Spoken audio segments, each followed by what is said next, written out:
Assalamualaikum warahmatullahi wabarakatuh. Perkenalkan, saya Anissa Ramadhani, mahasiswi D4 Anestesi Universitas Bakti Kencana dengan NIM 201FI03048. Hari ini saya akan mempraktekkan bagaimana perawatan luka dan medikasi obat. Sebelum kita melakukan perawatan luka dan pemberian obat kepada pasien, kita akan mempersiapkan alat-alatnya. Alat-alatnya sendiri terbagi dua, yaitu alat-alat bersih dan juga alat-alat steril. Nah, alat-alat steril itu terdiri dari sarung tangan steril, kasta steril, pinset anatomis, pinset chirurgis, gunting jaringan, kom kecil, dan juga kapas alkohol. Setelah kita mempersiapkan alat-alat steril, kita juga butuh mempersiapkan alat-alat bersih.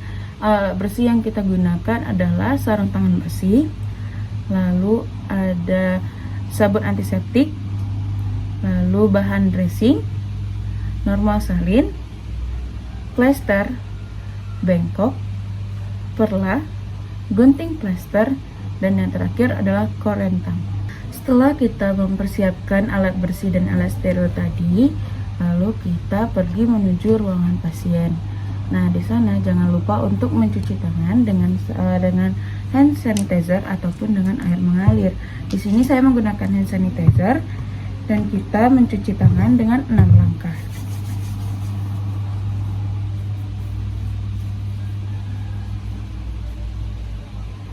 Lalu setelah itu tanyakan kepada pasien nama pasien, tempat tanggal pasien, dan juga jangan lupa untuk melihat catatan dari dokter tentang bagaimana pasien ini.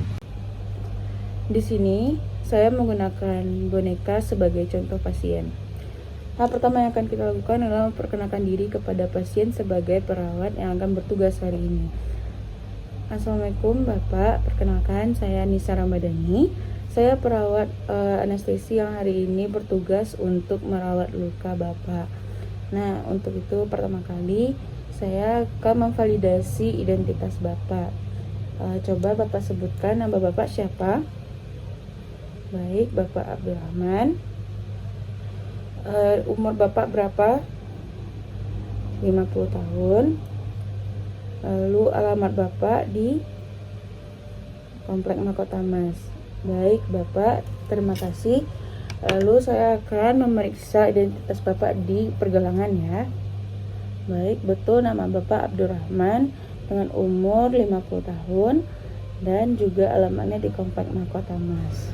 Setelah kita memberitahukan pasien bahwasanya kita akan melakukan tindakan dan juga mendapatkan persetujuan dari keluarga pasien, kita mencuci tangan tadi, lalu menggunakan sarung tangan bersih. Di sini saya sudah menggunakan sarung tangan bersih. Lalu setelah kita menggunakan sarung tangan bersih, kita lihat pada luka pasien. Nah, lalu kita buka balutan luka pasien. Di sini kita bisa membuka balutan luka pasien dengan tangan ataupun dengan pinset. Nah, setelah dibuka, kita melakukan pengkajian pada luka pasien. Apakah luka pasien ini termasuk luka rubor, kalor, tumor, dubor, ataupun fungsio laisa.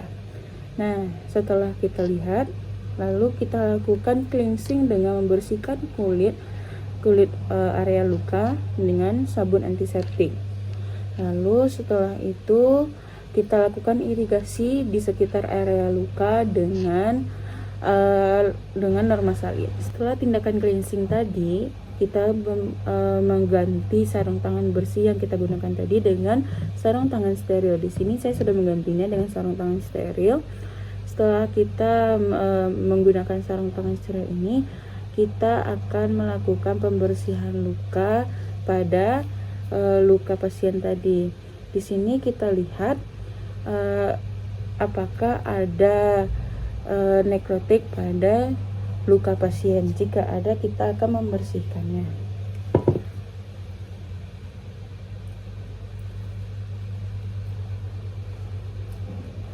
Setelah kita membersihkan luka tadi, kita lakukan irigasi dengan normal salin bertekanan untuk membersihkan sisa-sisa yang ada pada luka. Nah, Setelah itu kita keringkan luka pasien, dan kita menutupnya dengan primary dressing ataupun secondary dressing.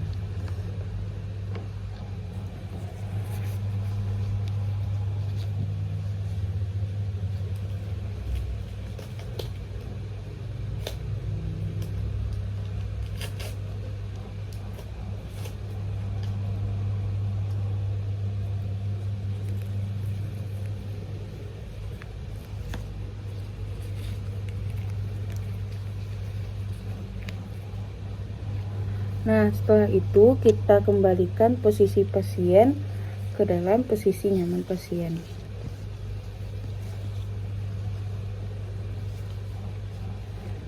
Setelah selesai, kita observasi keadaan pasien, apakah keadaan pasien nyaman atau tidak. Lalu setelah itu kita membereskan alat-alat yang kita gunakan tadi.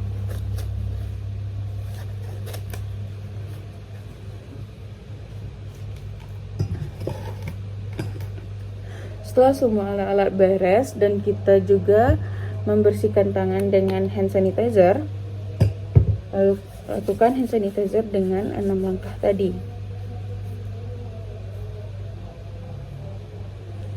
Lalu setelah itu kita memberitahukan pasien bahwasannya tindakan telah selesai. Terima kasih Bapak atas kerjasamanya. Perawatan lukanya sudah selesai, dan juga saya akan mencatat apa saja yang telah kita lakukan hari ini. Baik, di sini saya mengganti perban luka Bapak. Lalu setelah itu lukanya sudah mulai membaik. Kita menggunakan obat apa, dan setelah itu memberitahu pasien bahwasanya tindakan telah selesai dan kita bisa keluar dari ruangan pasien. Setelah kita melakukan semua tindakan tadi dan alat-alat juga sudah kita bersihkan dan tangan juga kita sudah cuci, lalu jangan lupa untuk mengevaluasi dan mendokumentasikan apa yang sudah kita lakukan tadi.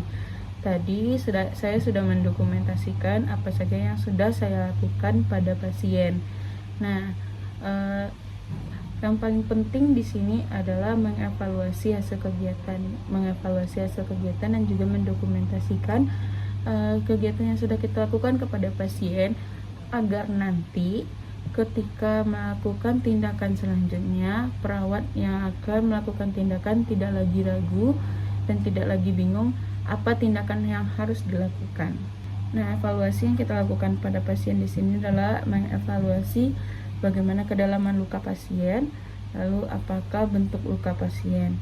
Nah, setelah kita melakukan evaluasi, jangan lupa untuk memberikan pendidikan kepada pasien tentang luka yang didapat pasien. Nah, setelah itu jangan lupa untuk memberikan salam terapeutik kepada pasien dan juga mendokumentasikan hasil dari perawatan luka hari ini.